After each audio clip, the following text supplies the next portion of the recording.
Billionaire invited his childless ex-wife for Christmas to humiliate her. She showed up with quadruplets in a helicopter. Her hand flew to her mouth, but she couldn't stop the gasp that escaped. "Oh my God," she whispered. "Four. There are 4 of them." Becca was screaming. Her voice echoed through the mansion, shrill and breaking. "Lawson, tell me right now. Are those your children?" Lawson Tate stood frozen by the window, his face drained of all color. His mouth opened and closed like a fish drowning in air. No sound came out. The 4 children stood in a perfect line in the foyer, snow melting off their matching Christmas coats. 4 identical faces, 4 pairs of brown eyes, all staring at the man who was supposed to be their father. The oldest boy spoke first. His voice was clear and steady, far too mature for 7 years old. "Our mom told us about you," Finn said. "She said you were too busy to be a father. She said we didn't need someone who didn't choose us." Ramona Monroe stood behind her children, calm as still water. She wore a cream coat that cost more than most people's cars. Diamond earrings caught the winter light streaming through the windows. She looked at Lawson with eyes that held no anger, no hurt, just a terrible, quiet certainty. "Hello, Lawson," she said softly. "Merry Christmas. I brought the grandchildren your mother never knew existed." But before we get to how a billionaire tech mogul ended up on his knees begging for forgiveness from 4-7-year-olds he abandoned before they were born, let me take you back to where this catastrophic Christmas really began. Because if you've ever made a decision you wish you could take back, if you've ever thought winning was more important than doing what's right, you need to hear this story. Hit that subscribe button right now, because what happens next will change how you see success forever. I'm Dr. Phillips, and this is a story about the most expensive lesson money can't buy. Now let me tell you about the text message that destroyed everything. 2 days before Christmas, December 23rd. Manhattan glittered below like scattered diamonds on black velvet. Lawson Tate stood on the balcony of his penthouse, 30 floors, above the city that never sleeps. Wind bit at his face, but he barely felt it. He was too busy savoring the taste of victory that hadn't happened yet. In his hand, a glass of whiskey. Macallan 25, $300 a bottle. He swirled it slowly, watching the amber liquid catch the light from inside his apartment. His phone sat on the glass table beside him, screen glowing with a sent message. "Come for Christmas, Ramona. See how well I'm doing without you. 7 years." It had been 7 years since she walked out of their marriage. 7 years since she stood in their modest Boston apartment, tears streaming down her face, and said the words that still burned in his memory. "I can't do this anymore, Lawson. You've chosen your company over everything else, over us, over any future we might have had." He'd been on his laptop when she said it, closing a merger. Singapore investors waiting on his response. He'd barely looked up. "Can we talk about this later? This deal is time sensitive." She packed a bag that night. By morning, she was gone. Divorce papers arrived 2 weeks later. Lawson smiled at the memory now. Look at him. Look at what he'd built. Tate Venture, his tech investment firm, was worth $4.7 billion. Billion, with a B. Offices in 14 countries. Forbes put him on their cover last year. "The man who sees the future," the headline read. Ramona couldn't handle his ambition back then. She wanted dinner together every night. She wanted weekends. She wanted him to choose her over conference calls and investor meetings. She didn't understand that building an empire required sacrifice. Well, tomorrow she'd see exactly what she'd given up. Lawson imagined it perfectly. Ramona would arrive at his mother's Connecticut estate, wearing clothes from Target or wherever struggling people shopped. Her hair would be dull. She'd look tired. Maybe she'd put on weight. 7 years of regret and mediocrity would show on her face. And standing next to him would be Becca, 29 years old. Blonde hair that fell in perfect waves. A body she maintained with a personal trainer 4 days a week. A smile that never asked difficult questions. Ramona would see them together. She'd see the ring he was planning to give Becca. 8 carats. $60,000. A ring that announced to the world that Lawson Tate had won everything. The sliding door opened behind him. Becca stepped onto the balcony wearing one of his shirts and nothing else. Her legs were long and tan even in December. Spray tan. She'd told him that. He didn't care. "Baby, come back inside. It's freezing." She wrapped her arms around him from behind. "What are you thinking about?" "Tomorrow," he said, "just making sure everything's perfect." You still haven't told me who this mystery guest is. She rested her chin on his shoulder. You're being so secretive. Lawson turned to face her. She was beautiful. Objectively, mathematically beautiful. Symmetrical features. Clear skin. Blue eyes that looked at him like he hung the moon. Someone from my past, he said. Someone who needs to see how things turned out. Becca pouted. It was supposed to be cute. That's not an answer. You'll meet her tomorrow. He kissed her forehead. Don't worry about it. Her? Becca's eyes narrowed slightly. An ex-girlfriend? Ex-wife, actually. Becca pulled back. You're inviting your ex-wife to Christmas? While I'm there? It's not what you think. Lawson set down his whiskey and took both her hands. Ramona and I haven't spoken in 7 years. My mother asked if she could invite her. For closure or whatever. It'll be fine. This was a lie.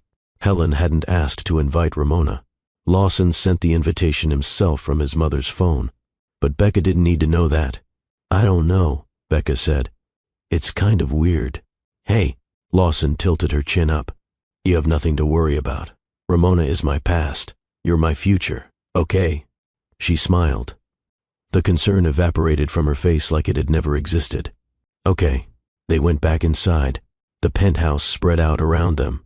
Floor-to-ceiling windows, minimalist furniture, everything in shades of gray and black and white. It looked like a magazine spread. It was supposed to. Lawson had bought this place 3 years ago. $2 million. He'd gutted it and spent another $1 million on the renovation. The kitchen had marble countertops he never cooked on. The dining table sat 12 people who never came over. The master bedroom had a view of Central Park that he rarely noticed anymore. Becca went to the bedroom. Lawson poured himself another whiskey. He walked through his apartment, turning off lights, checking that everything was in its place. In his study, he paused. On the desk sat a small velvet box. Inside, the engagement ring. $60,000. 8 carats. Flawless clarity. He'd planned it perfectly. Christmas dinner at his mother's house. The whole family gathered. Good food. Expensive wine. And then, in front of everyone, he'd get down on one knee. Becca would cry. His mother would cry. His sisters would clap. And Ramona would watch. She'd see the ring that cost more than their entire wedding had. She'd see the beautiful woman wearing it. She'd see the life Lawson built without her. She'd understand that leaving him was the biggest mistake of her life. Lawson snapped the ring box shut and put it in his jacket pocket. Tomorrow. Everything would happen tomorrow. He slept well that night. Dreamless. Peaceful. The sleep of a man who believed he'd already won. Christmas Eve morning. The Bentley navigated through snowy Connecticut roads. Lawson sat in the back, Becca beside him. His driver, Marcus, a quiet man in his 50s who'd worked for Lawson for 3 years, kept his eyes on the road. It's so pretty out here, Becca said, looking out the window. All the trees covered in snow. It's like a movie. She'd been talking nonstop since they left the city. Nervous chatter. Lawson had learned to tune it out. He made appropriate sounds at appropriate intervals. Mm-hmm. Yeah, absolutely. She didn't seem to notice he wasn't really listening. His phone buzzed. A text from his younger sister, Andrea. Mom says your mystery guest is coming at noon. Who is it? You're driving us crazy. He typed back. Patience. You'll see soon enough. Another text, this time from Paige, his other sister. If this is some weird power play, I'm going to kill you. Paige always saw through him, even when they were kids. She had a way of looking at him that made him feel transparent. He didn't respond to her message. The Bentley turned onto a private road.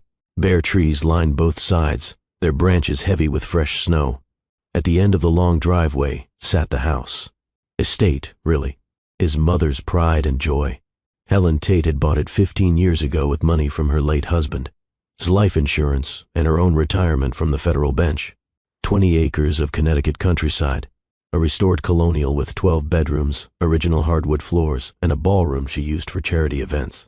Today, every window glowed with warm light. Garlands wrapped around every column. A wreath the size of a tire hung on the front door. The Bentley stopped in the circular driveway. Marcus opened the door. Cold air rushed in. Thank you, Marcus, Lawson said. You can head back to the city. I'll call when we need you. Actually, sir, your mother asked if I'd stay. She's having all the staff here for Christmas dinner. Lawson paused. He hadn't known that. But fine. Whatever made his mother happy. Of course. Enjoy. Marcus nodded. His face never changed expression. Lawson sometimes wondered what the man thought about. 3 years of driving him everywhere, and Lawson didn't know if Marcus had kids, a wife, what he did when he wasn't working. He'd never asked. Becca wobbled on her high heels across the snowy driveway. She wore a tight red dress and a white fur coat. Real fur. Lawson had bought it for her last month. $4,000. She looked like she was going to a nightclub, not a family Christmas, but she was beautiful. That was what mattered. The front door opened before they reached it. Helen Tate stood in the entrance, elegant in a burgundy dress. At 65, she still had the bearing of the federal judge she used to be. Straight spine, sharp eyes, a smile that could be warm or withering depending on what you deserved. Lawson, darling. She kissed his cheek. Her perfume smelled like jasmine and old money. Merry Christmas. Merry Christmas, Mom. Helen turned to Becca. And you must be Becca. Welcome. Come in before you freeze. Thank you so much for inviting me, Mrs. Tate. Becca's voice went up an octave when she was nervous. Your home is absolutely gorgeous. Please, call me Helen. Come in, both of you. The inside of the house smelled like cinnamon and pine. A Christmas tree stood in the main hall, at least 12 feet tall, covered in ornaments collected over decades. Lights twinkled.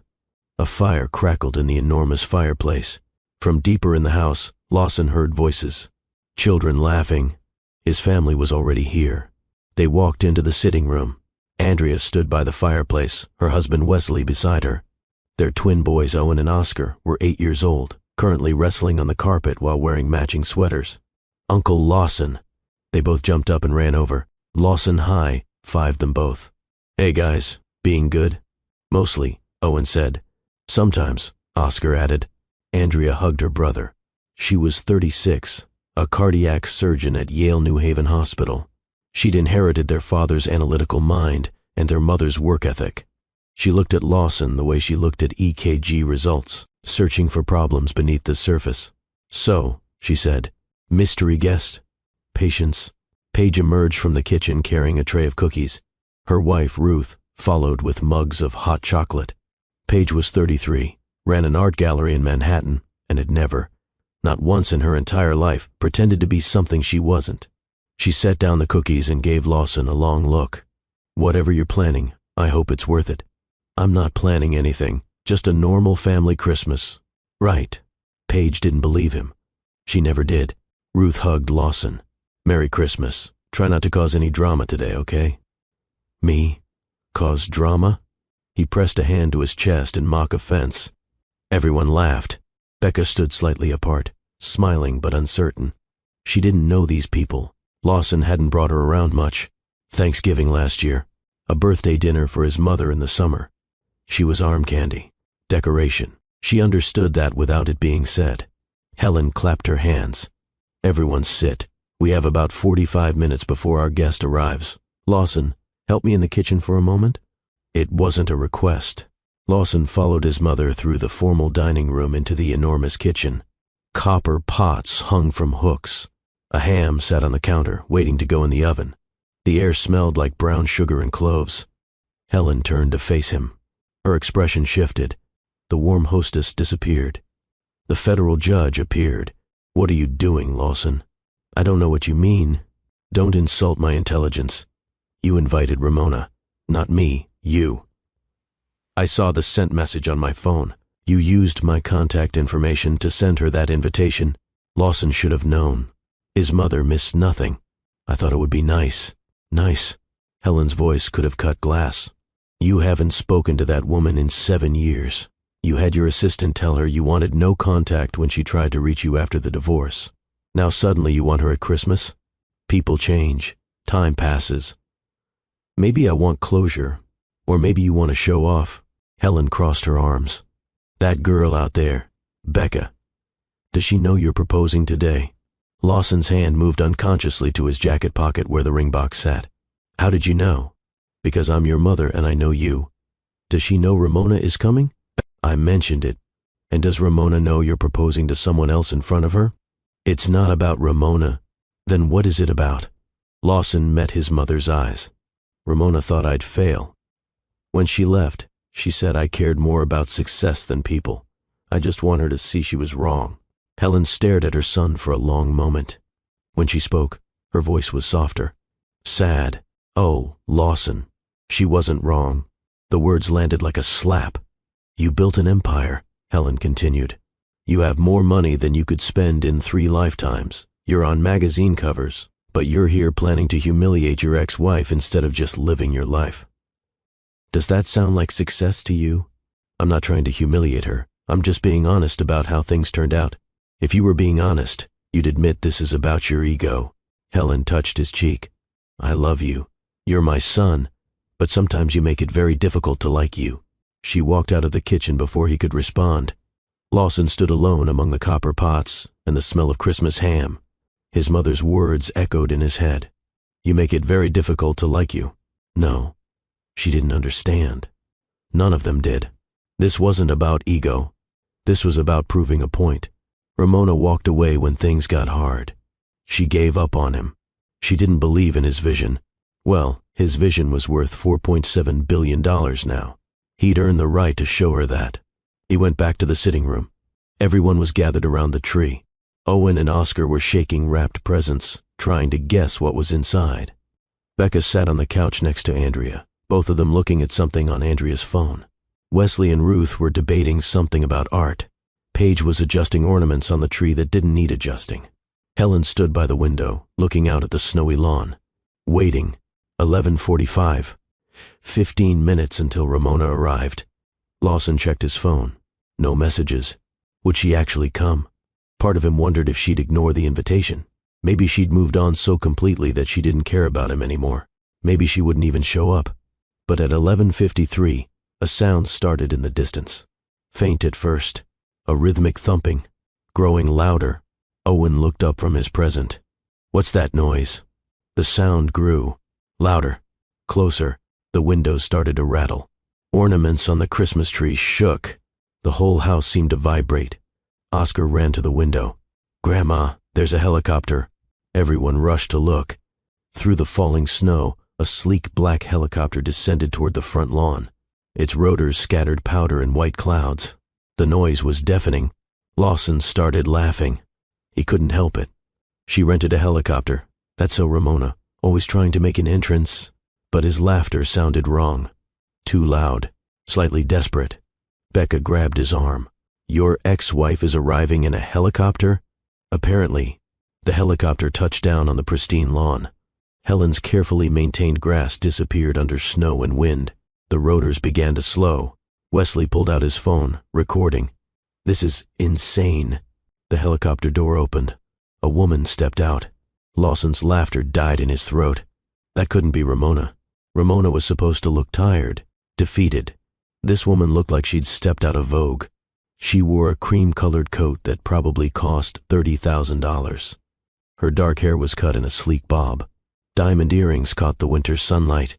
She moved across the snow with the confidence of someone who owned the ground beneath her feet. Is that her? Andrea whispered. She looks incredible. Lawson's brain struggled to process what he was seeing. This wasn't right. This wasn't the plan. Ramona was supposed to show up looking ordinary, looking like she'd struggled, looking like she'd lost. This woman looked like she'd won everything. The helicopter door opened wider. A small figure climbed out. A child. A boy, maybe 7 or 8 years old.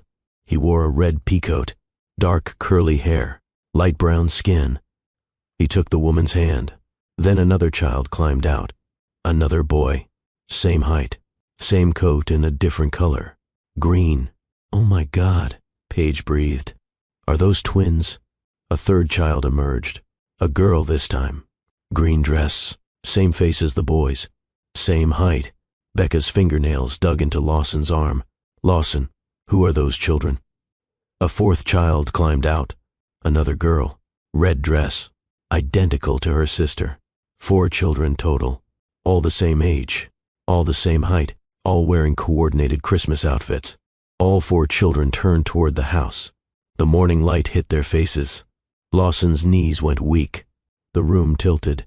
He gripped the window frame to stay upright. Those faces, he knew those faces. High cheekbones, deep-set brown eyes, the exact shape of the nose, a slightly crooked smile. He saw those features every morning in the mirror. Helen's champagne glass slipped from her fingers. Crystal shattered against marble. Red wine spread across white floor. The sound seemed to release everyone from their frozen state. Becca's voice rose to a shriek. "Lawson, tell me right now, are those your children?" Lawson's mouth opened. No sound came out. His throat had closed. His brain had stopped processing information. He stared at the 4 children standing on his mother's lawn, all of them wearing his face. Andrea moved closer to the window. Her medical training kicked in. She was analyzing, calculating. "Those children look exactly like you, Lawson. Exactly. How old are they?" Paige's voice was barely a whisper. 7 or 8, Wesley said. "Based on height and development, 7 years. 7 years since the divorce. 7 years since Ramona left." The math was simple. The truth was unavoidable. The front door opened. Cold wind rushed through the warm house. Ramona walked inside, holding the hands of 2 children. A boy on her left, a girl on her right. 2 more children followed behind. She looked around the room with calm, assessing eyes. She took in the shocked faces, the broken glass, the wine spreading across the floor, the family frozen in various poses of horror and disbelief. Her eyes landed on Lawson. She smiled. It was not a warm smile. "Hello, Helen," she said. Her voice was steady, controlled. "Thank you for having us. It's wonderful to see you again." Helen couldn't speak. She stared at the 4 children. Her hand was still pressed to her mouth. Tears were already forming in her eyes. Ramona looked down at her children. "Say hello to your grandmother, babies." 4 small voices, in unison. "Hello." They stood in a perfect line. 2 boys, 2 girls, all holding hands. Their winter coats were expensive. Their shoes were polished. They looked like children from a catalog. Perfect, well cared for, loved. Ramona gestured to each child. "This is Finn, the tallest boy. This is Felix, the quieter one. This is Freya, the girl with the confident stance. And this is Faye, the girl with glasses. They're 7 years old," Ramona continued. "They're quadruplets." The word hung in the air. Quadruplets. Helen made a sound between a gasp and a sob. She took a step toward the children, then stopped. Her legs wouldn't hold her. Andrea rushed over and caught her mother before she fell. "Quadruplets," Andrea repeated. The word sounded foreign. "Impossible. Lawson, you have quadruplets?" Becca backed away from him until she hit the wall. Her red dress suddenly looked too tight. She couldn't breathe. Her chest heaved. Black mascara started running down her face, even though she hadn't started crying yet. Anticipatory tears. "Lawson," Becca said. Her voice shook. "Tell me right now. Are these your children?" Lawson tried to speak. Words formed in his mind, but died before reaching his mouth. You don't understand." Ramona pulled her phone from her pocket. Designer bag, expensive phone. Everything about her screamed money, success, power. She tapped the screen a few times, then held it up. "These are text messages from 8 years ago," she said. Her voice carried through the room. Clear, calm, damning. "March 15th, 2:34 in the morning. I told you I was pregnant. With quadruplets, high-risk pregnancy. I needed you."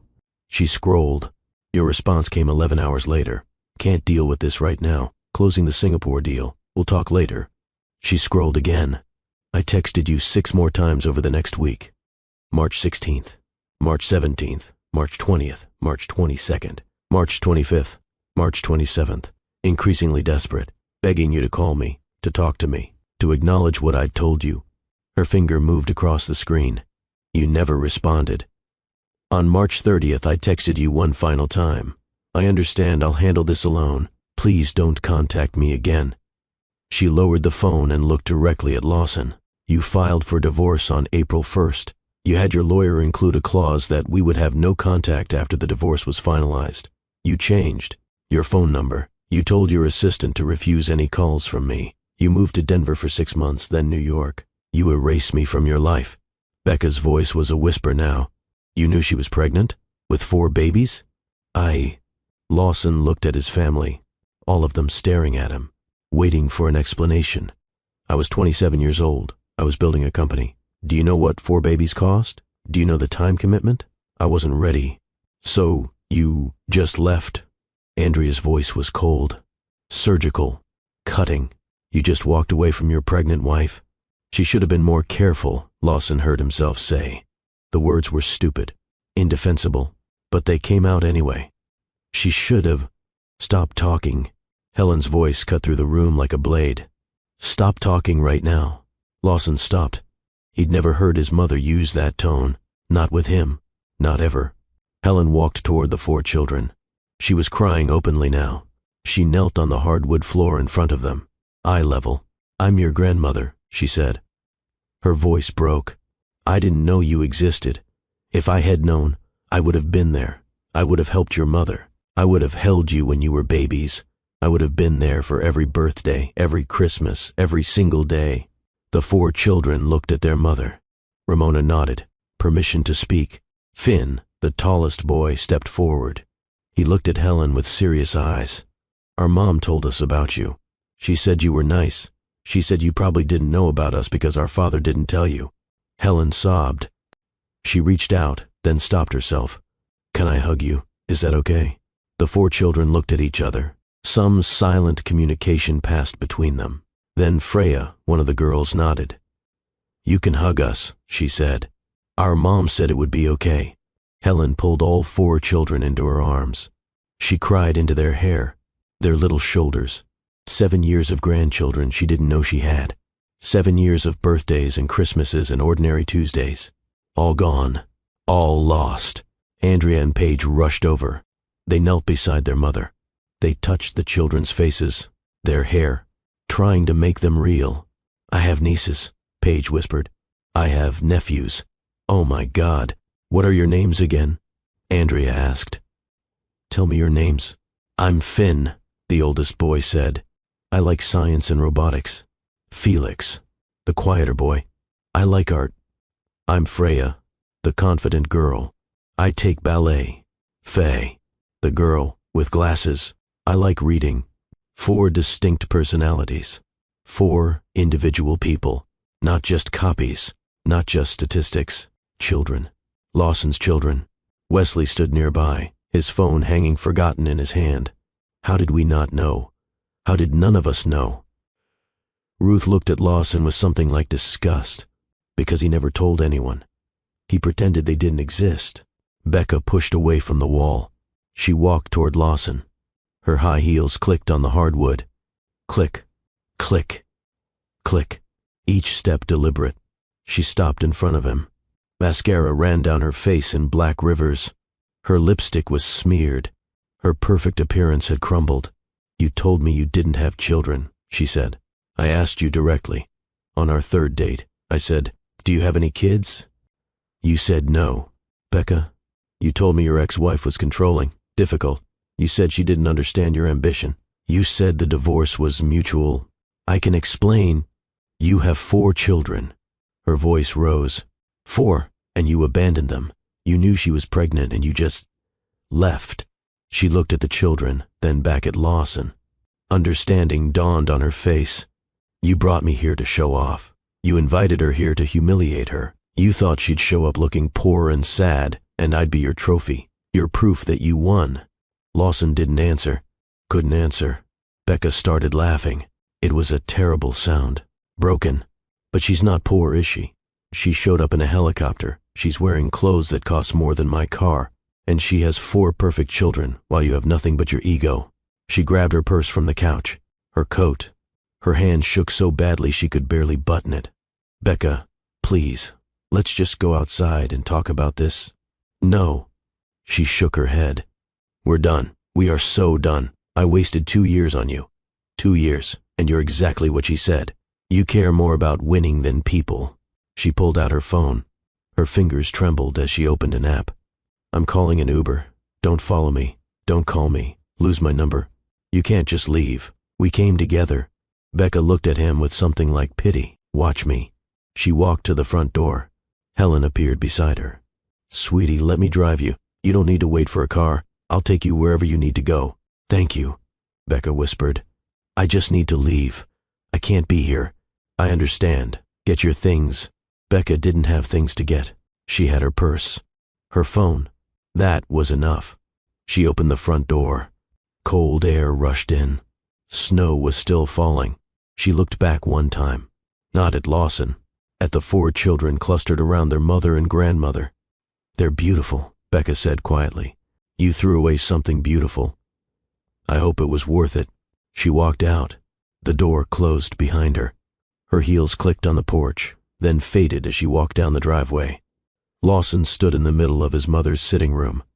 His family surrounded him, but he'd never felt more alone. Andrea stood up from the floor where she'd been kneeling with the children. She looked at her brother with eyes full of tears and rage. "We could have helped them," she said. "We could have been there. Paige and I could have been aunts. Mom could have been a grandmother. Wesley and Ruth could have been family. Owen and Oscar could have had cousins their age." Her voice rose.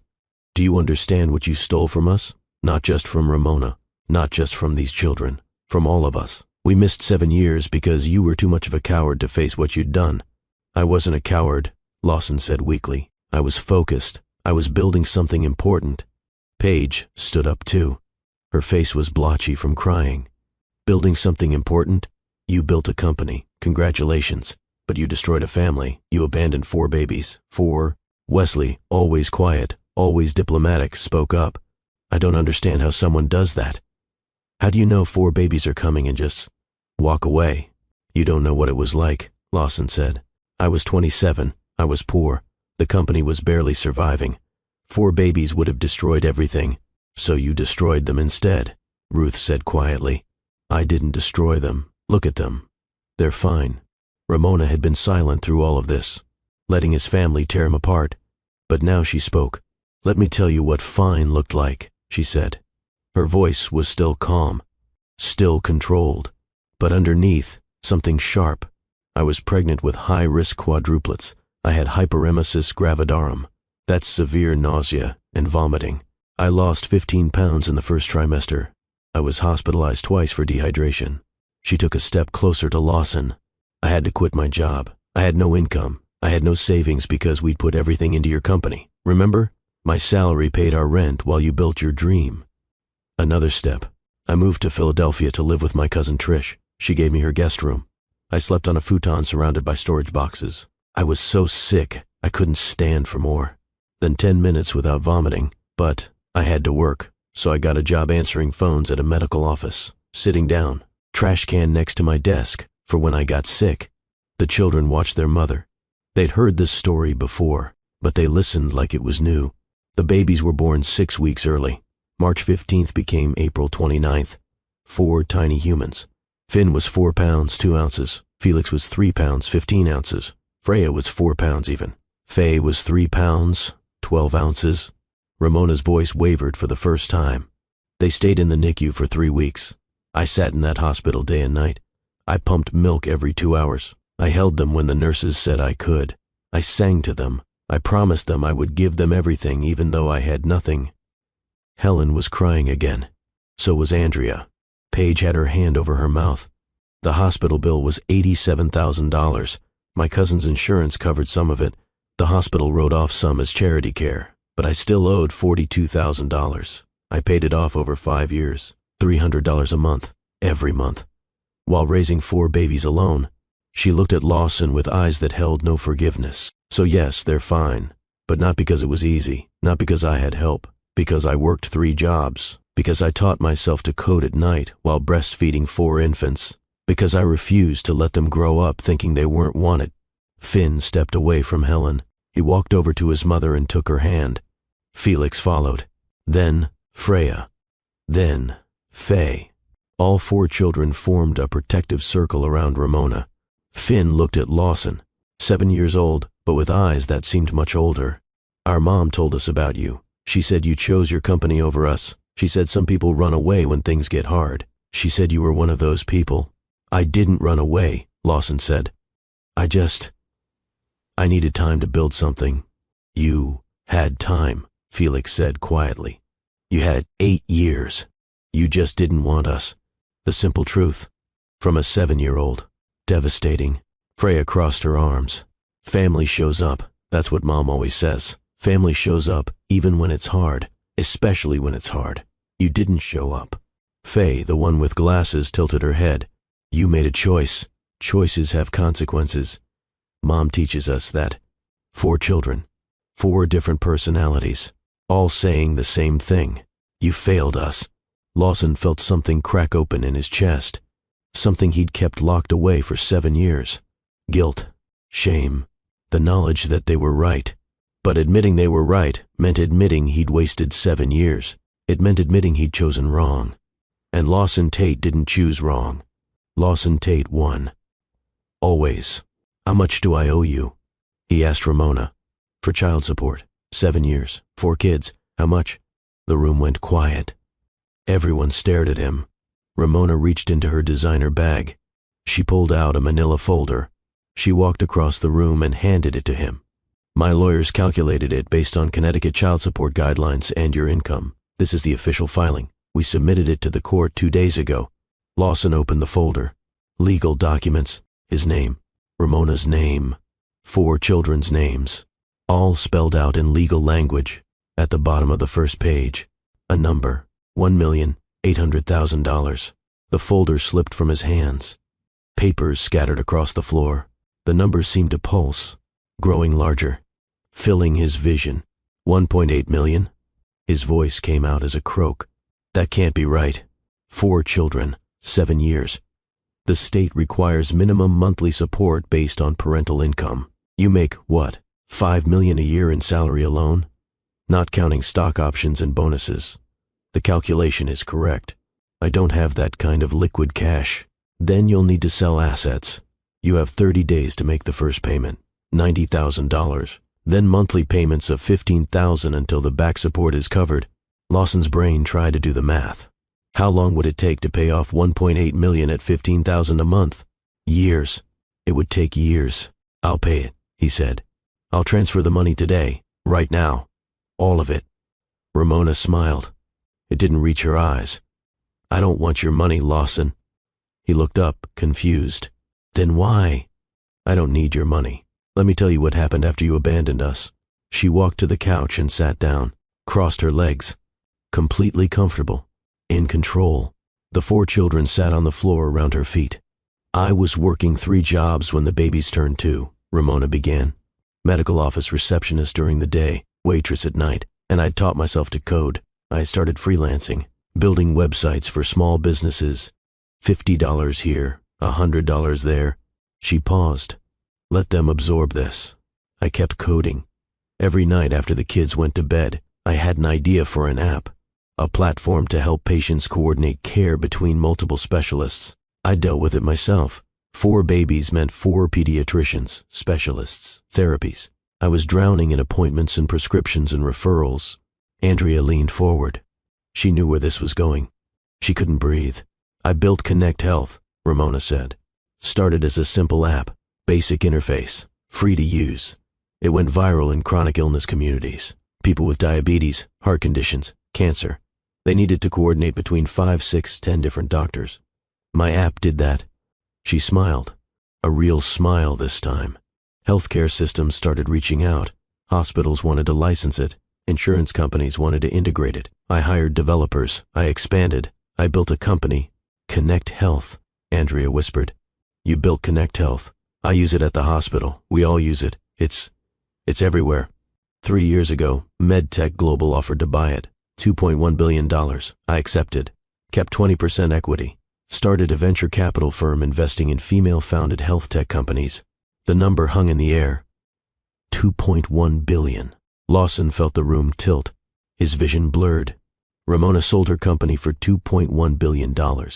His company was worth $4.7 billion. She'd built something nearly as valuable as his empire, while raising 4 children. Alone. My current net worth is approximately $2.8 billion, Ramona continued. We have homes in Philadelphia, Aspen, and Barcelona. The children attend Baldwin School, top private school in Philadelphia. They have trust funds. College is paid for. Graduate school is paid for. Their children's college will be paid for. She looked at each of her children with pure love. They have everything they need. They've never wanted for anything, not because of you, despite you. Paige started laughing. The same broken, almost hysterical laugh Becca had made. Oh my God, Lawson. You invited her here to show off your success, but she's just as successful as you are. She did it while raising 4 kids, alone. She laughed harder. This is perfect. Wesley pulled out his phone again.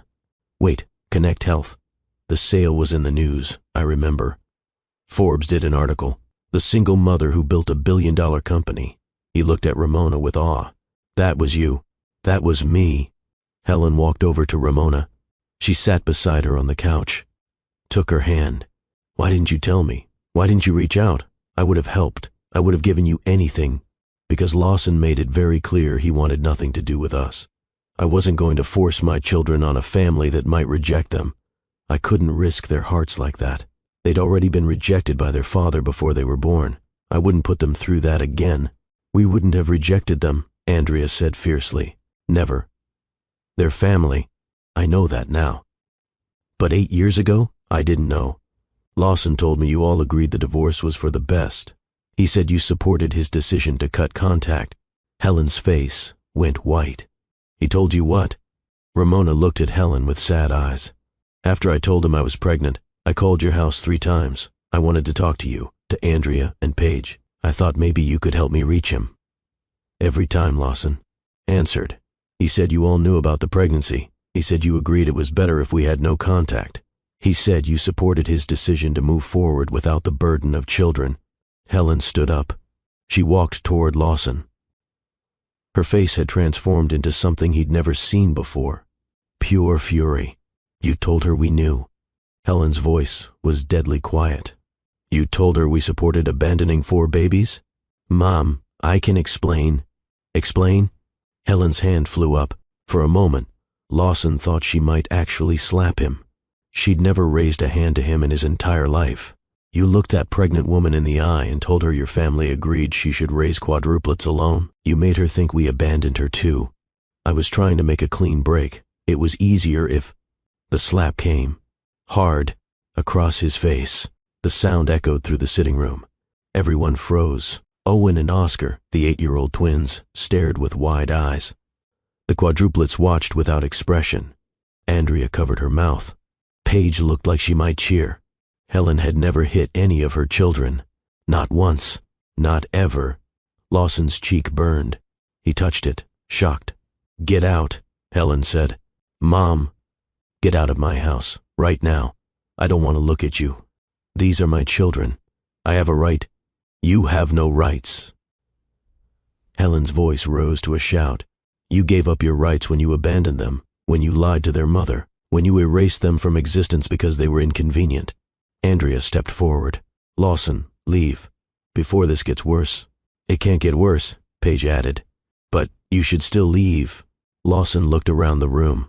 His mother, face flushed with rage. His sisters, united against him. His nephews, confused and scared.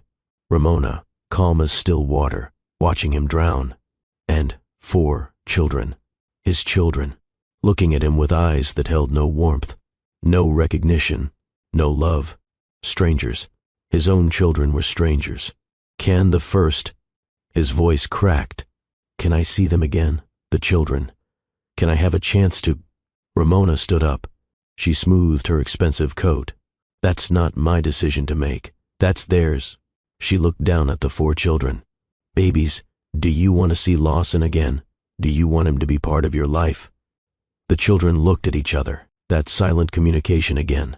Finn, as the oldest, spoke for all of them. We need to think about it, he said carefully. Mom always says not to make big decisions when emotions are high. We're feeling a lot of emotions right now. 7 years old. Speaking with the wisdom of someone much older. Lawson had missed teaching him that. Ramona had done it. Every life lesson. Every moment of growth. All her. That's very wise, Ramona said. We'll think about it. If you decide you want to know him, I'll make it happen. If you decide you don't, I'll respect that too. Okay? All 4 children nodded. Ramona turned to Lawson. You heard them. They'll let me know. If they want contact, I'll reach out. Don't call me. Don't show up in Philadelphia. Don't try to force this. You lost the right to force anything 7 years ago. She pulled a business card from her bag, handed it to Helen, not Lawson. My personal number, for you, and Andrea and Paige. If you want to know your grandchildren, you're welcome in their lives. You didn't know. You would have helped. I believe that. Helen took the card with shaking hands. Can you stay? Please, I just met them. I don't want them to leave yet. Ramona checked her watch. An expensive watch. Rolex, probably.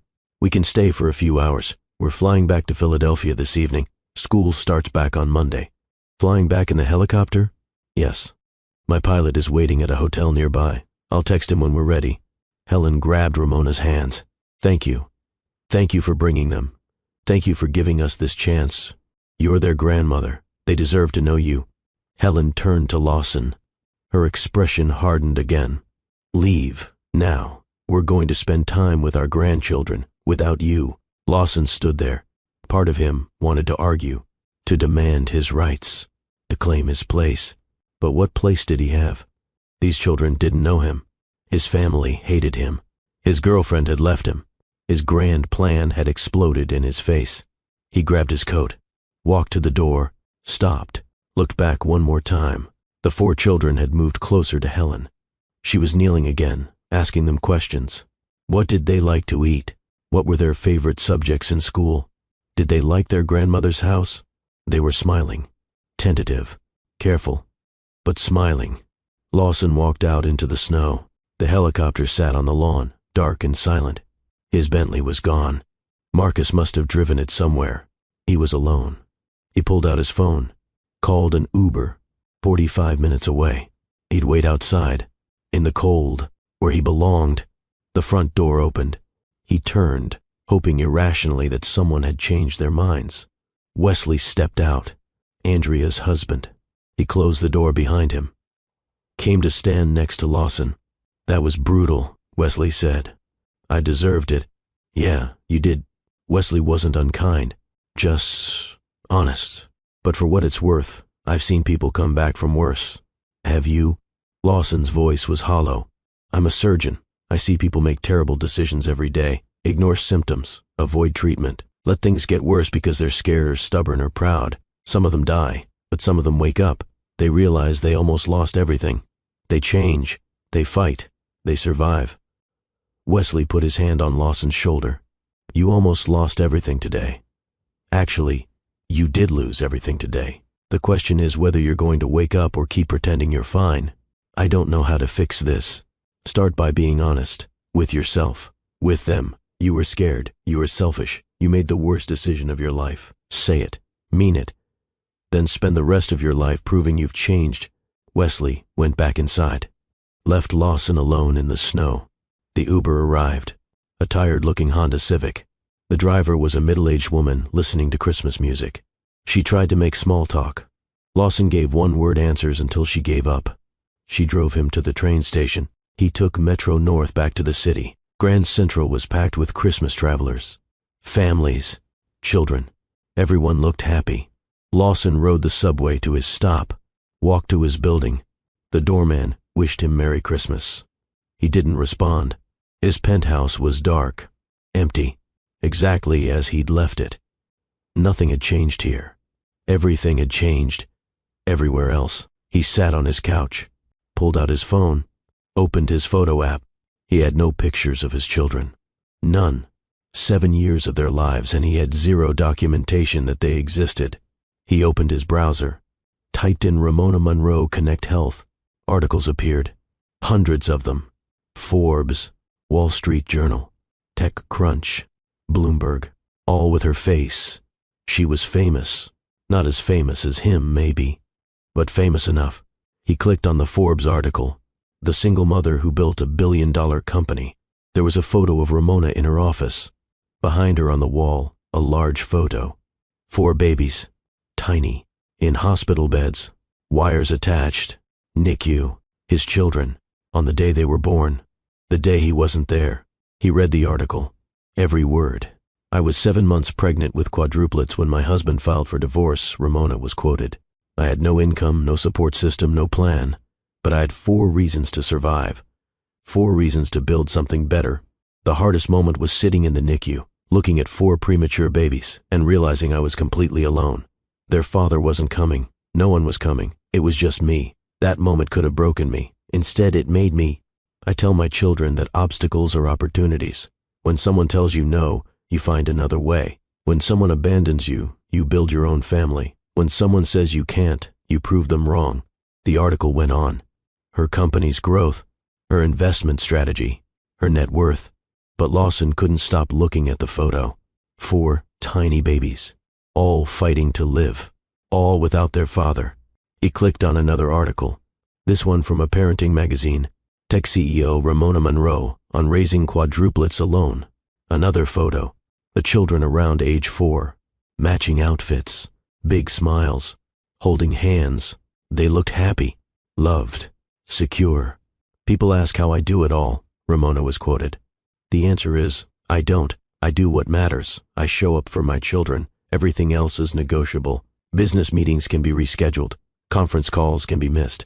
But second-grade plays and soccer games and bedtime stories? Those can't be rescheduled. Those are life. Lawson set down his phone. He walked to his bedroom, opened the drawer where he'd put the engagement ring. $60,000. 8 carats. The ring that was supposed to prove he'd won. He'd won nothing. He'd lost everything. And he'd lost it 7 years ago. He just didn't know it until today. He sat on his bed, in his empty penthouse, in his empty life. And for the first time in 7 years, Lawson Tate cried. He cried for the babies he never held, for the first steps he never saw, for the birthday parties he missed, for 7 years of bedtime stories he didn't read, for 4 children who looked at him like a stranger because that's what he was. He cried until he couldn't cry anymore, until his eyes burned and his chest ached and his throat was raw. Then he got up, washed his face, and made a decision. He couldn't fix the past. Those 7 years were gone forever. But maybe he could change the future. If his children gave him the chance. 3 days passed. The worst 3 days of Lawson's life. He stayed in his penthouse. Didn't go to work. Didn't answer calls. His assistant, Jennifer, texted repeatedly. Was he okay? Did he need anything? The Singapore investors were asking about him. He texted back, taking personal time. Handle it. His mother didn't call. His sisters didn't call. No one from his family reached out. On the 4th day, December 29th, his doorbell rang. He wasn't expecting anyone. He almost didn't answer. But the doorbell rang again. Insistent. He opened the door. Andrea stood in the hallway. She wore jeans and a sweater. No makeup. She looked exhausted. Can I come in? She asked. He stepped aside. She walked into his penthouse, looked around, took in the minimalist furniture, the empty spaces, the lack of warmth. This place looks like a hotel, she said. I like it clean. You like it sterile. There's a difference. She sat on his couch. We need to talk. Did Mom send you? No, Mom still isn't speaking to you. Neither is Paige. I came on my own.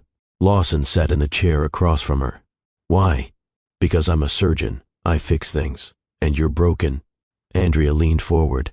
Lawson, what you did was unforgivable. You know that, right?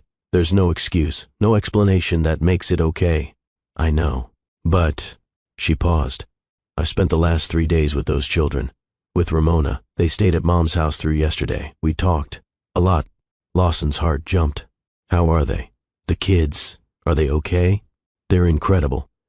Finn is building a robot for his school's science fair. Felix draws these amazing pictures. Freya is taking ballet and wants to be a principal dancer. Faye reads at a 10th grade level and she's only 7. Andrea's eyes filled with tears. They're so smart, Lawson. So kind. So well adjusted considering they've never had a father. Ramona did an amazing job, alone. I know. Do you? Do you really understand what she did? She was 26 years old, pregnant with quadruplets, high risk, sick constantly, no income, and she not only survived, she thrived. She built a billion-dollar company while raising 4 babies. Do you understand how extraordinary that is? I'm starting to. Andrea wiped her eyes. Finn asked about you. Lawson's breath caught. What did he say? He asked why you left, not in an accusatory way, just curious, like he was trying to understand. I told him I didn't know. I told him only you could answer that. What did he say? He said his mom told him that some people run away when things get hard. He said you must have been very scared to run away from 4 babies. Andrea looked at her brother. He was giving you grace. A 7-year-old was giving you grace you don't deserve. Lawson felt tears burning again. I was scared. I was terrified. Of what? 4 babies? People raise quadruplets. It's hard, but it's possible. Of failing. Of not being enough. Of becoming my father. Andrea froze. What? Lawson stood up. Walked to the window. Looked out at the city. Dad left when I was 8. You were 5. Paige was 2. You don't remember what it was like before. How he looked at us like we were burdens. How he complained about the cost of everything. How he told Mom he never wanted kids in the first place. I remember some of it. Andrea said quietly. He left on a Tuesday. Just didn't come home from work. Mom got a letter from a lawyer 3 days later. Divorce. He moved to California. We saw him twice after that. Twice in 30 years. He sent child support because the court made him. But that was it. He erased us. Lawson's reflection stared back at him in the window. I swore I'd never be like him. I'd never have kids I didn't want. I'd never make children feel like burdens. So when Ramona told me she was pregnant with 4, all I could think was I'm going to become him. I'm going to resent them. I'm going to look at them like problems instead of people. I'm going to ruin their lives. So, you left before you could ruin them, Andrea said. You became exactly what you feared. I know. Lawson turned to face his sister. I know I became him. I did the exact thing I swore I'd never do. And I can't take it back. I can't get those years back. They're gone. Andrea stood up. Walked over to him. You're right. You can't fix the past. But Lawson, those kids exist. They're here. They're real. You can't undo abandoning them. But you can choose not to keep abandoning them. They don't want to see me. Actually, Andrea pulled out her phone. Ramona called me this morning. The kids voted. All 4 of them. They want to give you a chance. Lawson couldn't breathe. They do. 1 chance. Ramona was very clear. You get 1 chance to prove you've changed. If you disappoint them, if you hurt them, if you make promises you don't keep, that's it. Forever. Do you understand? I understand. Ramona is going to email you. She'll set up parameters, rules, boundaries. You follow them exactly. You don't push. You don't demand. You show up when you're invited and you leave when you're asked. Got it? Got it. Andrea hugged him. It surprised him. She held him tight. Don't waste this, Lawson. This is the most important thing you'll ever do. More important than your company. More important than your money. More important than your ego. Those 4 kids are giving you a gift. Treasure it. She pulled back, looked him in the eyes. And Lawson, get therapy. You need to deal with your father issues before you can be a father yourself. Understand? I'll call someone today. Good. Andrea headed for the door. Stopped. Mom will come around eventually. Paige might take longer. But if you prove you're serious, they'll support you. We're family. That's what family does. She left. Lawson stood alone in his empty penthouse. His phone was on the coffee table. He watched it, waiting, hoping. 2 hours later, an email arrived. From Ramona Monroe. Subject line, terms and conditions. Lawson opened it with shaking hands. Lawson. After much discussion, Finn, Felix, Freya, and Faye have decided to allow you into their lives on a probationary basis. The following terms are non-negotiable. 1. All contact will be supervised by me for the first 6 months. 2. You will meet the children on their schedule, not yours. If they have school or activities or simply don't want to see you that day, you accept it without complaint. 3. You will not make promises you cannot keep. If you commit to something, you follow through, no exceptions. 4. You will not buy their affection with expensive gifts, appropriate birthday and holiday gifts only. 5. You will respect that I am their parent. You gave up parental authority when you left. You're earning the chance to be in their lives, not the right to make decisions about their lives. 6. If at any point any of the children express discomfort or wish to end contact, you will respect that immediately. This is not about you. This is about them. If you can agree to these terms, respond to this email. I will schedule an initial meeting for next weekend in Philadelphia. You will come alone. You will stay in a hotel, not with us. The meeting will last 2 hours. If it goes well, we'll schedule another. If it doesn't, we're done. The choice is yours. Ramona? Lawson read the email 3 times. The terms were harsh. They positioned him as an outsider earning entry, not a father reclaiming his children. His ego bristled. He had rights, legal rights, parental rights. Then he remembered Finn's face, 7 years old, asking why he left, trying to understand. He remembered Felix's quiet observation, Freya's crossed arms, Faye's analytical gaze, 4 children he created, 4 people he'd never met. His ego could be wounded. He'd survive. But if he lost this chance, he'd lose them forever. He hit reply, typed 4 words, "I agree, thank you." Sent it before he could overthink. Ramona's response came within minutes. Saturday, January 5th, 2 p.m. The Barnes Foundation in Philadelphia. We'll meet in the main gallery. Don't be late. A public place. Smart. Neutral territory. Cameras. Security. Safety for the children. Lawson immediately opened his calendar. A board meeting was scheduled for that Saturday. Investor presentations on Friday evening. A potential acquisition closing Sunday morning. He canceled all of it. Sent emails to his assistant. Reschedule everything. Personal matter. Non-negotiable. Then he did what Andrea suggested. He searched for therapists in Manhattan. Found one who specialized in family trauma and abandonment issues. Dr. Yolanda Martinez. He called her office. "I need an appointment as soon as possible," he told the receptionist. "I abandoned my children, and I need help becoming someone they could respect." The honesty shocked him, but it felt necessary. No more lies. No more pretending. "We have an opening tomorrow at 10 a.m., the receptionist said. "It's a cancellation. Can you make it?" "I'll be there." He hung up. Sat in his empty penthouse. For the first time in days, he felt something other than despair. Hope. Tiny. Fragile. But there. The next 10 days were the hardest of Lawson's life. Harder than building his company. Harder than closing his first deal. Harder than anything he'd done. He went to therapy every day. Dr. Martinez was in her 50s, with kind eyes and zero tolerance for self-pity. "Tell me why you're here," she said in their first session. "I have 4 children I've never met. They're giving me one chance. I can't fail. Why did you abandon them?" And Lawson told her. Everything. His father leaving. His fear of becoming him. The pregnancy. The panic. The divorce. 7 years of pretending they didn't exist. Dr. Martinez listened without judgment. When he finished, she said, "You were afraid of becoming your father, so you became exactly like him. Do you see the irony?" "I see it now. Fear makes us stupid," she said. "It makes us hurt the people we love because we're trying to protect ourselves from hypothetical pain. You hurt 4 real children to avoid hypothetical failure. That's the definition of selfish." "I know. Knowing isn't enough. You need to feel it. You need to sit with the shame and the guilt and the regret. You need to let it hurt, because if you can't feel the weight of what you did, you'll minimize it. You'll make excuses. You'll do it again." So Lawson sat with it. Every day. The weight of 7 years. The birthdays he missed. The first day of school photos that didn't include him. The Christmas mornings he wasn't there for. The nightmares he didn't soothe.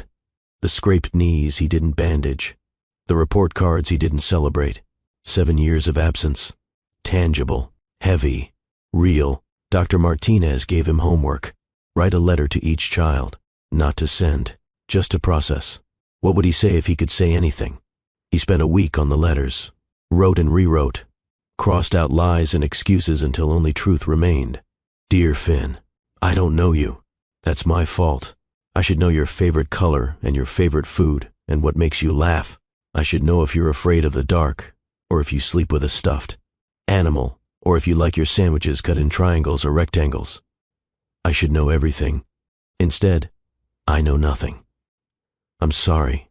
I'm so sorry. Dear Felix, your mom says you like art. I like art too. I used to draw when I was young. I wasn't very good, but I liked it anyway.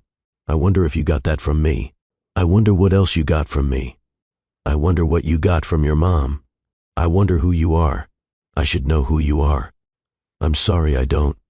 Dear Freya, you're strong. I can see it in the way you stand, the way you look at people. You don't apologize for taking up space. That's from your mom. She's the strongest person I've ever met. I hope you grow up to be just like her. I hope you're nothing like me. Dear Faye, you're smart. Your mom says you read at a 10th grade level. When I was 7, I was reading Dr. Seuss. You're extraordinary. I wish I'd been there to read with you, to watch you discover words and stories and ideas. I missed it. I can't get it back. But maybe, if you let me, I can be there for the next book, and the one after that, and all the ones that come after. He didn't send the letters. Dr. Martinez said not to. This isn't about making yourself feel better by apologizing. This is about understanding what you lost. Feel it, own it, then use it as motivation to do better. January 5th arrived. Lawson took the train to Philadelphia. He'd thought about driving, showing up in an expensive car. Then he remembered Ramona's rule. Don't buy their affection. Don't show off. Just show up. So he took the train, dressed simply, jeans, a sweater, a coat, no designer labels, no status symbols, just a man going to meet his children. The Barnes Foundation was a beautiful building, art museum, classical architecture, quiet galleries. Lawson arrived at 1:45. 15 minutes early. He waited in the main gallery, paced, checked his watch.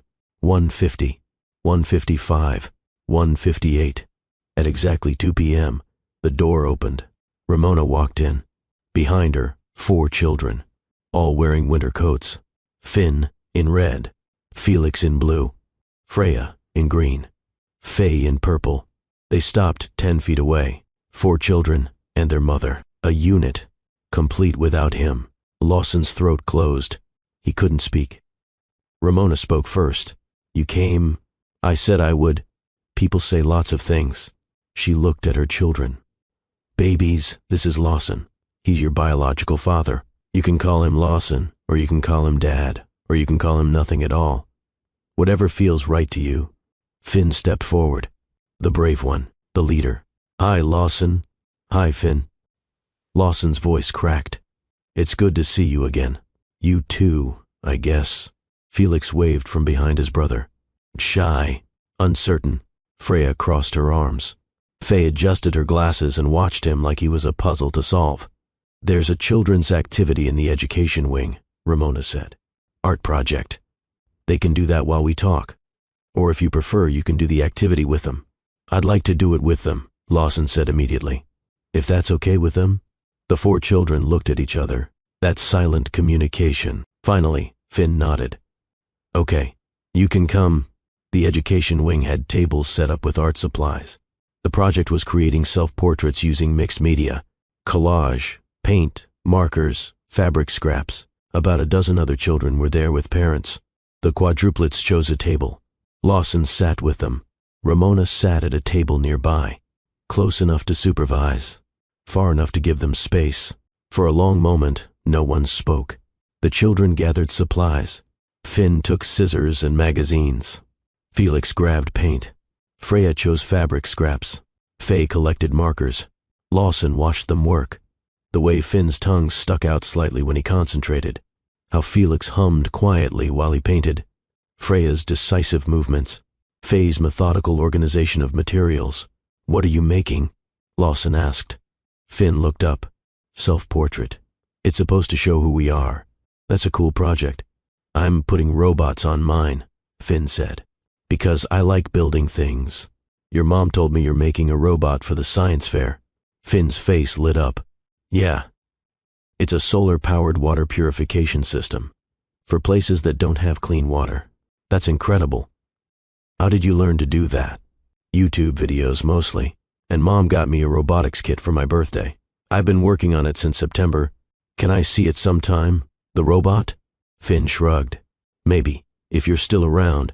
The casual cruelty of it. If you're still around. Because Lawson had a history of not being around. I'll be around, Lawson said. As much as you want me to be. Finn didn't respond. Just went back to cutting pictures from magazines. Felix painted in silence. Blues and greens. A landscape emerging on his paper. He had talent. Real talent. The way he blended colors. The composition. That's beautiful, Felix, Lawson said. Felix looked up. Surprised. Thanks. Do you take art classes? After-school program. Twice a week. What's your favorite thing to paint? Dragons, and forests, And sometimes my family. Have you painted your family? Yeah. I made one for Mom's birthday. It's in her office now. In her office, where Lawson had never been, in a life he wasn't part of. Freya worked on her portrait with quick, confident movements. She glued fabric to paper. Tulle for a tutu. Sequins for dance shoes. You like ballet? Lawson asked. I love it.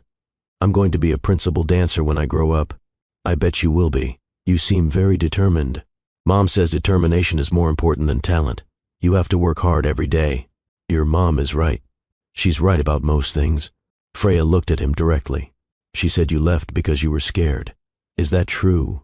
Lawson's breath caught. 7 years old and asking the question that mattered. Yes. I was very scared. What were you scared of? I was scared I wouldn't be a good father. I was scared I'd mess up. So I ran away instead of trying. That's stupid, Freya said bluntly. Everyone messes up. You don't run away because you might fail. You try anyway. You're right, it was stupid. It was the stupidest thing I've ever done. Freya nodded, satisfied with his answer. Went back to her portrait. Faye worked methodically. She'd drawn a grid on her paper, filled in each square with a different element. Books, glasses, a cat, numbers, patterns. Is that your cat? Lawson asked, pointing to the drawing. We don't have a cat. I want one. Mom says maybe when we're older and can help take care of it. What would you name it? Agatha, like Agatha Christie. She wrote mystery books. I know. You like mysteries? I love them. I'm reading all the Sherlock Holmes stories. I'm on the Hound of the Baskervilles. That's a good one. Kind of scary, though. I like scary. Mom says mysteries teach you to look for clues, to pay attention to details, to solve problems. Faye looked at Lawson over her glasses. I'm looking for clues about you. To figure out if you're going to stay or leave again. The honesty was devastating. 7 years old, already protecting herself, already assuming abandonment. I'm going to stay, Lawson said. For as long as you'll let me. That's what people say. But people lie. I know, I lied before. I'm trying not to lie anymore. We'll see. Faye went back to her portrait. They worked in silence for a while. Lawson didn't have supplies. He was just there, just present, watching his children create, learning who they were by what they chose to put on their self-portraits. Finn filled his page with robots, planets, equations, a scientific mind. Felix created a dreamy landscape with a tiny figure in the center, an artist's soul. Freya's portrait was all movement, dance, energy, strength. Faye's was organized, structured, logical, a pattern maker. After an hour, the art teacher announced time was up.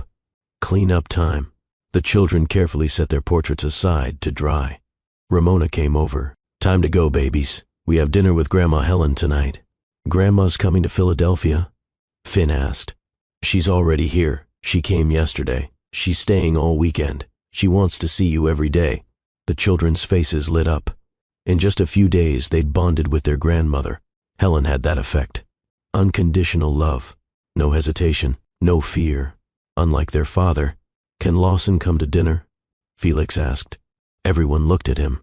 Quiet Felix, who spoke the least but apparently thought the most. Ramona looked at Lawson. That's up to your brothers and sisters. Do you all want Lawson at dinner? Finn shrugged. I don't care. Freya said, Grandma might want him there. Faye said, it's fine with me. Felix nodded. He should come. Ramona pulled out her phone. Texted someone. Probably Helen. A response came immediately. She looked at Lawson.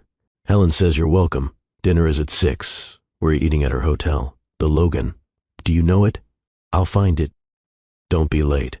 And Lawson, this is a family dinner, not a performance, not an opportunity to show off, just dinner. Understand? I understand. Ramona herded the children toward the exit. They put on their coats, zipped up. Faye's zipper stuck. Lawson moved instinctively to help. Stopped himself. Ramona had it. She'd been doing this alone for 7 years. She didn't need him. But Faye looked at him. Can you help? My zipper's stuck. Sure. Lawson knelt down, gently worked the zipper. A bit of fabric was caught. He freed it, zipped her coat up. There you go. Thanks. Faye walked away. Such a small moment, but it felt huge. The children left. Ramona stayed behind for a moment. That went better than I expected. They were kind to me, kinder than I deserve. They're good kids. I raised them to be empathetic, to understand that people are complicated. But Lawson, don't mistake empathy for forgiveness. They're willing to know you. That doesn't mean they trust you. I know. Earn it. Every day. Show up. Be consistent. Prove you've changed. She paused. And thank you for the art session. You let them lead. You didn't try to take over. That was good. She left before he could respond. Lawson sat alone in the education wing. Around him, other families cleaned up art supplies. Parents helping children. Normal family moments. He'd missed 7 years of normal family moments, but maybe he could have some future ones, if he earned them. He went back to his hotel, a modest place, not the Four Seasons, not the Ritz, just a clean room with a bed. He'd downgraded everything, sold the Bentley, moved out of his penthouse into a one-bedroom apartment in Queens, cut expenses everywhere. Not because he needed to, he was still a billionaire, but because living in luxury while claiming to have changed felt wrong, felt like a lie. Dr. Martinez had said in their last session, real change requires sacrifice. You have to give up the things that fed your ego, the status symbols, the need to win. You have to rebuild yourself from the ground up. So he was rebuilding, slowly, one day at a time. At 5:45, he left the hotel, walked to the Logan. It was only a few blocks. The evening was cold but clear. Philadelphia looked beautiful. He'd never spent real time in this city, the city where his children lived. He needed to learn it, learn their world. The Logan was elegant. Helen had probably chosen it. She had good taste.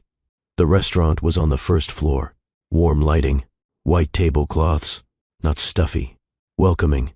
Helen sat at a large table. The Quadruplets were already there.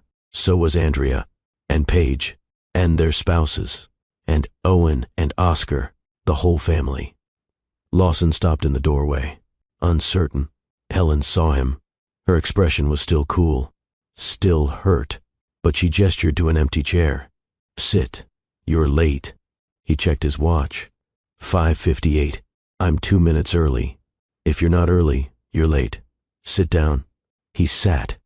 The children were across from him. Finn, Felix, Freya, Faye, all watching him. Next to them, their cousins Owen and Oscar. The 6 kids together. Family. Andrea nodded at him. Paige didn't acknowledge him. Still angry. He deserved that. A waiter came. Took drink orders. Lawson ordered water. He'd stopped drinking. Another sacrifice. Another way to prove he was serious. Dinner was awkward at first. Helen asked the children about school, about their week. They answered enthusiastically. Told stories. Finn talked about his robot. Felix about art class. Freya about ballet. Faye about the mystery book she'd finished. Helen absorbed every detail like she'd been starving for it. She had been. 7 years of grandchildren she didn't know about. She was making up for lost time. Lawson, how's work? Andrea asked, breaking the silence on his side of the table. I took a leave of absence. Everyone looked at him. A leave of absence? Helen's eyebrows rose. You've never taken time off in your life. I'm taking time now. I need to figure some things out. How long? Andrea asked. As long as it takes. Paige spoke for the first time. As long as what takes? Lawson looked at his children. As long as it takes to become someone they could be proud of. Finn looked up from his pasta. You don't have to do that for us. I'm not doing it for you. I'm doing it for me. I'm doing it because I don't like who I was. I want to be better. Are you seeing a therapist? Paige asked. Direct, as always. Every day. Good. You should be. Dinner continued. Easier now. Conversation flowed. The children told stories. Owen and Oscar made everyone laugh with a story about their school play. Freya demonstrated a ballet position right there in the restaurant. Faye explained the plot of her mystery book in intricate detail. Lawson listened. Just listened. Learned their voices, their mannerisms. The way Finn gestured when he was excited. How Felix smiled into his plate when something was funny. Freya's loud laugh. Faye's quiet observations. His children. Real. Complete. Whole. Without him. After dinner, dessert came. Chocolate cake. Ice cream. The children devoured it. Sugar everywhere. Ramona wiped faces. Helen helped. Andrea cut Owen's cake into smaller pieces. Family. This was family. Messy. Loud. Sweet. Lawson had missed it all. Every chaotic, beautiful moment. When dinner ended, Ramona gathered the children. Time to go home. School tomorrow. They groaned. Universal kid response. Ramona smiled. I know. But second grade won't teach itself. Say goodbye. The children hugged their grandmother. Long, tight hugs. Helen whispered something to each of them. Probably I love you. Probably see you soon. They hugged Andrea and Paige. High-fived Owen and Oscar. Then they stood in front of Lawson. Uncertain. Thanks for coming to dinner, Finn said formally. Thank you for letting me come. We'll see you again, right? Felix asked. If you want to see me, yes, absolutely. Okay, good. Freya waved. Faye said, Bye, Lawson. They left. Ramona gave him one last look. Not friendly, not hostile, just assessing, watching to see if he'd keep showing up. He would. He had to. Helen stood up, smoothed her dress, looked at her son. Walk with me. It wasn't a question. They walked through the lobby, out into the cold Philadelphia night. Helen was silent for a block. Then two. Finally, she spoke. I'm still angry with you. I know. What you did was unforgivable. I know. But those children are my grandchildren, and they've decided to give you a chance, so I have to support that, even though I'm furious. Even though part of me wants to never speak to you again. Helen stopped walking, turned to face him. Don't waste this, Lawson. Those children are precious. They're smart and kind and brave. They're giving you something you don't deserve. A second chance. If you waste it, if you hurt them again, you won't just lose them. You'll lose all of us. Do you understand? I understand. Do you? Because you've always put yourself first. Your company, your success, your ego. Can you really put 4 children first? Can you really sacrifice your needs for theirs? I don't know, Lawson admitted, but I'm going to try. Every day, for the rest of my life. I'm going to try. Helen's eyes filled with tears. That's all I needed to hear. That you'll try. She hugged him. Brief, stiff, but a hug.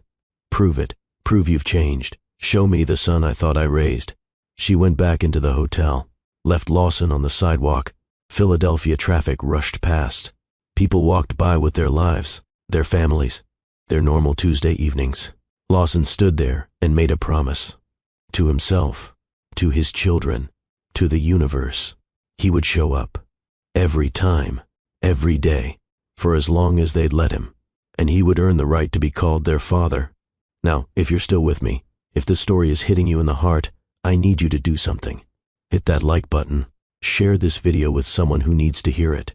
Because we're almost at the end, and the ending will show you whether people can really change. Drop a comment. Tell me, do you believe in second chances? Do you believe Lawson can become the father those children deserve? Let me know, and make sure you're subscribed to Love and Twilights with Dr. Phillips, because the stories we tell here matter. They teach us. They change us. Now, let me show you what happened next. 6 months passed. The hardest 6 months of Lawson's life, but also the best. He flew to Philadelphia every weekend, sometimes twice a week. He never missed. Not once. Board meetings got rescheduled. Business trips got canceled. His company ran without him. Turned out he wasn't as essential as he thought. The visits were supervised at first. 2 hours at a museum, 2 hours at a park, 2 hours at a library. Always public, always with Ramona watching. Slowly the children warmed to him. Finn started emailing him questions about his robot. Lawson would research answers, send detailed responses. Sometimes they'd video chat about engineering problems. Felix sent him drawings. Lawson framed every single one, hung them in his apartment, his walls filled with dragons and forests and fantastical creatures. Freya invited him to her ballet recital. He sat in the audience next to Helen and cried when she performed. She was beautiful, graceful, strong. After, he gave her flowers. She hugged him. Brief, careful, but a hug. Faye recommended books for him to read, mystery novels. He read every one. They discussed the plots, who the killer was, what clues they missed. She started looking forward to their book talks. By March, Ramona agreed to unsupervised visits. 2 hours became 4. 4 became 6. He took them to science museums, art galleries, the zoo, normal kid activities. By April, they came to New York to visit him, saw his modest apartment, noticed the drawings on the wall, the photos he'd started collecting, evidence that he was building them into his life. Helen visited Philadelphia every month, sometimes twice. She was making up for lost time. The children called her every Sunday. FaceTime. She was grandma now, fully, completely. Andrea and Paige visited too, brought their families. The cousins played together. Bonds formed. A family grew, not the traditional kind, but family nonetheless.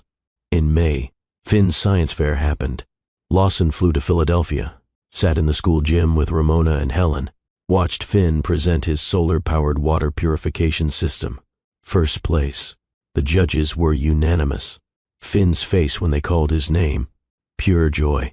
He looked into the audience, found his mom first, always his mom, then his grandma, his aunts, and Lawson. "That's my son," Lawson whispered, not shouting this time, not claiming, just acknowledging, grateful. After, Finn ran to his mother, hugged her. "I won." "You did, baby. I'm so proud of you." Then Finn turned to Lawson. Did you see my presentation? I saw everything. You were incredible. I'm going to regionals next month. Will you come?" "Absolutely. Just tell me when and where." Finn smiled, genuine, warm, cool. That night, they all went to dinner. Ramona, Helen, Andrea and Wesley, Paige and Ruth, Owen and Oscar, the Quadruplets, Lawson, a big table, lots of noise, kids talking over each other, adults laughing. Chaos, beautiful chaos. At one point, Faye climbed into the chair next to Lawson. She'd been sitting with her mom, but she moved. "Hi," she said. "Hi, can I ask you something? Anything? Are you going to keep coming? After we're not new anymore? After the excitement wears off?" Lawson looked at this 7-year-old, this wise, careful child who protected her heart because she'd learned early that people leave. "I'm going to keep coming," he said. "Even when it's not exciting, even when it's boring, even when you don't want me there, I'm going to show up every time. I promise." Promises are just words. You're right. So watch what I do, not what I say, okay? Faye nodded, slid back to her original seat. But she'd asked. She was testing, watching for evidence. He would give her evidence. Every day, every week, every year. 1 year after the helicopter, 1 year after Christmas exploded his life. Another Christmas arrived. Helen hosted again, her Connecticut estate, but different this time. Lawson arrived early, helped set up. He'd become useful, learned how to set a table, hang decorations, wrap presents without them looking terrible. The Quadruplets arrived at noon, not in a helicopter this time. Helen had driven to Philadelphia and picked them up. They'd spent the night, had breakfast together, normal grandma time. They burst through the door, 8 years old now, taller, more confident. "Lawson!" Freya ran over, hugged him without hesitation. "We're here." "I see that. How was the drive?" "Good. Grandma let us play our music." "Did she?" Helen came in behind them. "It was mostly Broadway soundtracks. I didn't suffer too much." The kids scattered, exploring, visiting their aunts, playing with their cousins. Lawson watched them, his children, still not fully his, maybe never fully his, but part of his life now, woven in. Ramona arrived an hour later.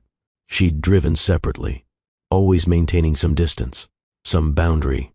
She was cordial with Lawson, polite, Kyo parents, nothing more. That was okay. He didn't need her forgiveness. He needed his children's trust. That was enough. Christmas dinner was loud, happy, 3 generations around one table, Helen at the head.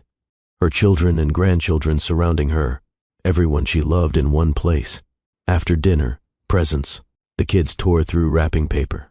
Lawson had bought appropriate gifts this time. Science kit for Finn. Art supplies for Felix. Ballet warm-up clothes for Freya.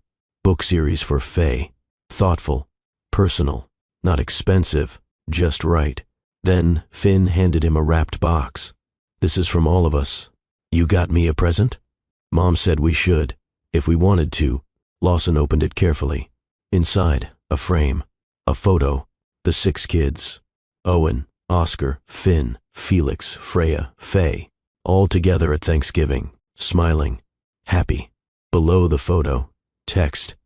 "Our family." Lawson couldn't speak, couldn't breathe. "Do you like it?" Felix asked. "I love it. I'll put it in my apartment, where I can see it every day." "We made one for Grandma, too," Faye said. "And Aunt Andrea. And Aunt Paige. Family." They considered him family now. Not a father yet. Maybe never that title. But family. That was more than he deserved. That evening, as people were leaving, Finn pulled Lawson aside. "Can I ask you something? Always. Why did you really come back, after missing 7 years? Why not just stay away?" Lawson knelt down. Eye level. "Honestly, I came back because I was trying to prove something. I wanted to show your mom I was successful. I wanted to win. It was selfish and stupid. But you stayed," Finn said. "You keep coming. That's different. I stayed because I realized I'd thrown away the most important thing. You, your brother, your sisters. I can't get back the years I missed. But maybe I can be here for the years ahead. If you'll let me." Finn was quiet for a moment. "You're doing better. You show up.